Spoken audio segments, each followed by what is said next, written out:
So butter makes everything better, right? I mean, we've all heard that. I've said it myself, 10, 12,000 times. Yeah. But butter is something we use every day. I wanted to do a little shorty episode for you because butter does make everything better. But what makes butter good butter? Why are you paying $4 a pound for one type of butter and $10 a pound for another? Today, I'm going to answer the questions.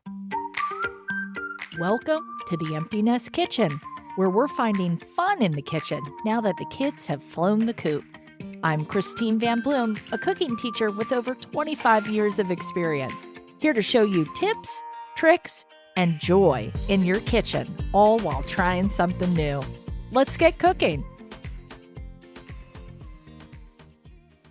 It's holiday baking time, and if you're like me, you're getting ready to whip up a bunch of different batches of cookies. I have these almond cloud cookies that I'm making that have no added fat to them. They're really delicious. It's a King Arthur recipe I use. And then I've got my very almost famous chocolate chip cookies that use tons of butter. But does butter make a difference? Does the butter that you choose change the cookies that you bake? What makes butters better? Or maybe not better, but what makes them different? What's the difference between the butter you find at Wegmans or Costco and something we would consider a high-end butter, like Kerrygold butter or Plugra? Have you ever heard of Plugra? It's actually pretty good stuff. But let's talk about what butter is. And truthfully, you need one ingredient for butter. And we all know that's heavy cream. Back when I was in culinary school in New York City, almost 30 years ago, I remember we would get a heavy cream that was crazy high in the butter fat. It was a 42% butter fat cream. I haven't seen that since I left culinary school. Here where I live, just at the regular grocery store, we're finding 36% butter fat cream. And that is that amount of fat that you are going to be able to make into butter. And just for comparison's sake, a container of whole milk contains 4% fat and 2% milk. You guessed it, 2% fat. Skim, of course, contains no fat. It's all been removed, which is why it tastes like water. But when you're using heavy cream, it enables you to whip it to the point where you can make butter. And if you've kids around, this is actually, I'm sure you remember doing this experiment in elementary school where you would take a jar and your teacher would put some cream in it and everybody would sit crisscross applesauce and pass the jar around and shake it, right? And at the end, you would have butter. And then the teacher would then take the butter and we'd all get a little piece of bread and she'd spread the butter on it. And then we'd all taste what we had just made and we go, right, be crazy about it. If you wanted to make just a basic butter, you're going to take heavy cream. And if you have young assistants, you can always do the shaking method. That's super fun. Or I have a KitchenAid mixer. I use that. You could use a hand mixer too. But you will beat it to the point where it looks like fluffy, delicious whipped cream. Now, we're not adding anything to it. We're not even adding salt at this point. And you're going to take your heavy cream and you are going to whip it past that gorgeous whipped cream phase. And what's going to happen, we all know, the buttermilk will come away from the fat. It separates and you're left with two separate ingredients. You've got your butter and you've got your buttermilk. And yes, you can use that buttermilk in cooking. Make some pancakes. It's a fancy time of year, right? We want to have fancy breakfast. But that butter, what you then do is you take it and you squeeze it, and more buttermilk will come out of that, right? It's really an important step where you're going to squeeze, squeeze, squeeze, get rid of that or get that buttermilk out of there. And then some folks give it a rinse in cold water, and there you go. That is how you make some unsalted butter. Now, salt, to add salt to your butter to make it really equivalent with most brands of salted butter, you're going to add just a teeny bit, just a quarter teaspoon of salt to about 4 ounces of butter. That's much, right? So you can do that. Ta-da, there you go. Basic, done. Now, another option is cultured butter. And we used to offer a bread baking class, an artisan bread baking class. It was 5 hours long. Chef Caroline would do it. We'd do it the second Saturday in January. I mean, we had this like clockwork. And I remember saying to her one year, hey, why don't we add some butter into the mix? Let's make some butter to go with it. And because Chef Caroline is Chef Caroline and she's so amazing, she said, let's do 2 kinds of butter. Let's do a regular shaken butter or, whisked butter like I just described.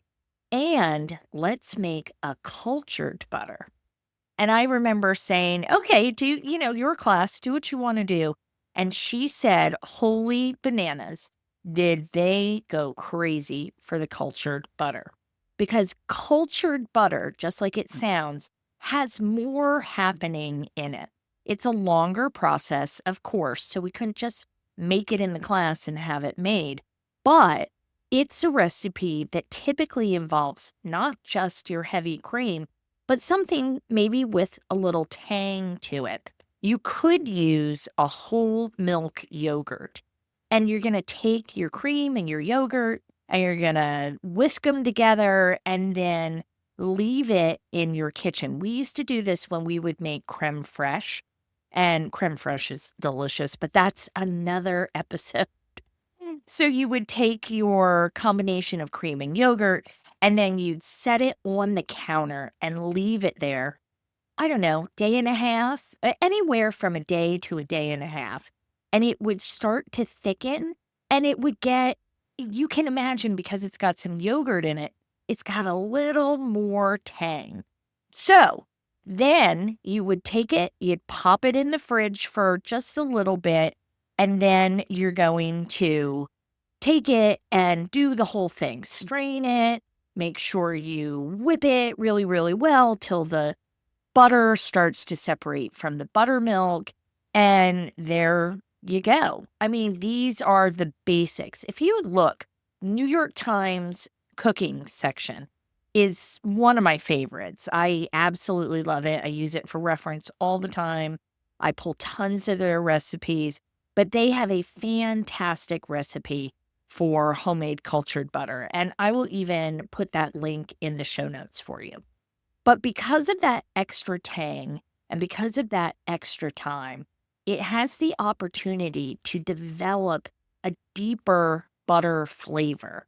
And that was always hands down the winner whenever Chef Caroline would make the 2 types. So if you're feeling fancy, and again, you can just buy your butter. You don't have to make butter. But if you're feeling fancy, you could give that a try. But what I really want you to know is, why are you paying so much more for that Kerrygold or that Plugra or any one of a number of types of really high-end butter? What makes those so expensive? And is it worth it to you? And first, I'm going to say it's your dime, so you get to decide. I just bought 4 pounds of Wegmans butter today. That is what I'm going to be using for my cookies. When I buy the really good stuff, and I'll buy Kerrygold unsalted butter, typically at Costco because it's a pretty good price there. I don't typically buy the Plugra because they're just so pricey right now. And it's because they contain more butterfat and less water.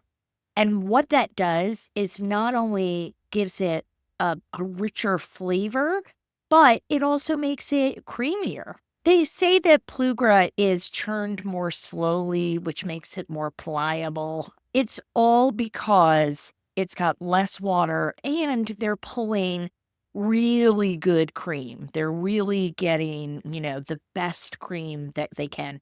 I would suspect very happy cows.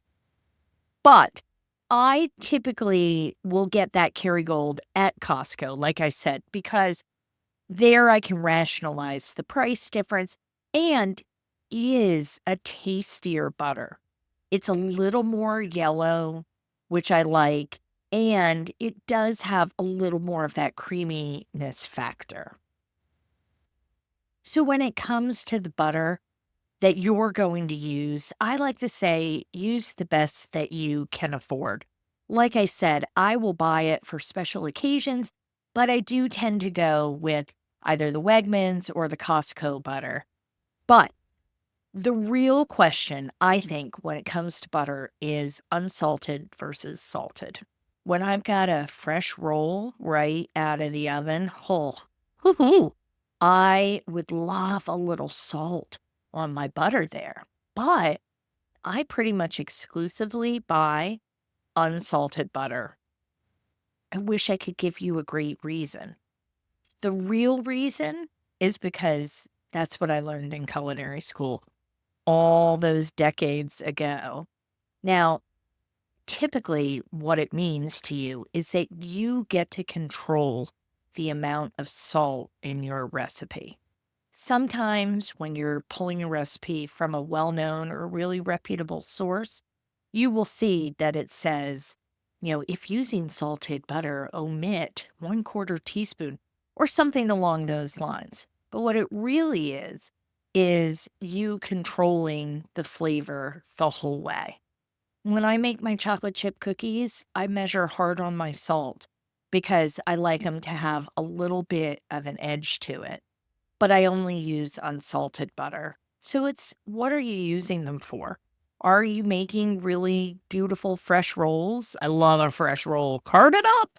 But I'll more typically keep to the unsalted butter and then put a little sprinkle of either Diamond Crystal. And if you've listened to the salt episode, you know I love my Diamond Crystal. And if you haven't, go back and listen to it. It's one of my first episodes. Or you could use maybe a little pinch of Malden salt. And that's mentioned in that episode too, because Malden is an English flake salt and it has really big crystals and they're very crunchy. It's really good stuff. It is totally worth having some. But I would say keep to the unsalted butter and have some good salt around for you.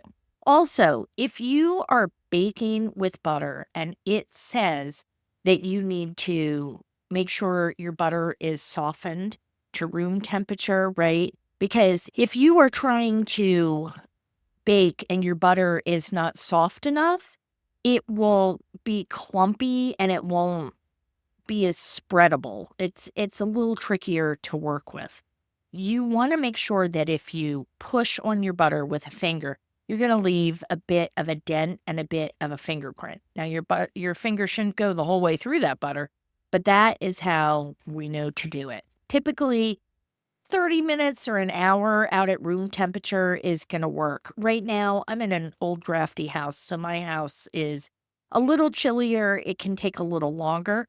I also have no issue using the microwave. And let me tell you this, if you're using the microwave only on full power, you are losing all the nuances here because I love to use all the different power settings just by percentage of power. So a lot of microwaves, you can do 10, 20, 30, 40, 50%, and so on up to 100. I will use 20% power to soften my butter. It might take a little bit longer than if you put it in full blast, but you're not going to have to worry about it melting on you because melted and softened are very different things. Okay, they're going to change the texture of your baked goods. So we want to make sure we're just using the softened. But I'll do 30 seconds at 20% power. I'll take it, I'll turn it. I'll do another 20 seconds checking each time. I just check each time I do it to make sure it's starting to soften. It'll just take a minute or two, and then you'll have butter ready to go. I've also seen that if you have glass that you can fit over your butter, think about standing your butter upright, I guess, and you fill the glass with really hot water, let it set for a minute, dump that out, and then put the glass over your butter. That gives it an environment to help it soften as well. So, the basics of butter. And yes, it does make everything butter. I know I didn't address fake butters or plant butters, and they all have their place. I mean, if you're like me, you grew up, my grandma called it oleo. And I remember when shed spread was invented, and we were all like, "Oh, it's soft immediately. That's amazing for toast." Nowadays, I don't eat too much of that. And truthfully, as a heart patient, I try not to go too butter crazy, not even on my Eggos. So that's it. Happy butter. Happy Christmas. I'm going to be taking a break next week for the holiday. If you have questions, let me know. Be sure to check out the show notes. And once you get through Christmas, you are going to be feeling a little like you need to take some more control. And that is when Menopause Meal Plans is going to be the perfect thing for you, with really well balanced, really tasty, healthy dinners that you're going to make during the week. You're going to feel great. It's just going to be a good thing for you. You can check out Menopause Meal Plans at emptynestkitchen.com. And stay tuned because, boy, do I have some fun classes coming up in January. Thank you to everyone. Happy holidays. Merry Christmas. And I hope the rest of the year is spectacular. And as always, I'll see you in the kitchen.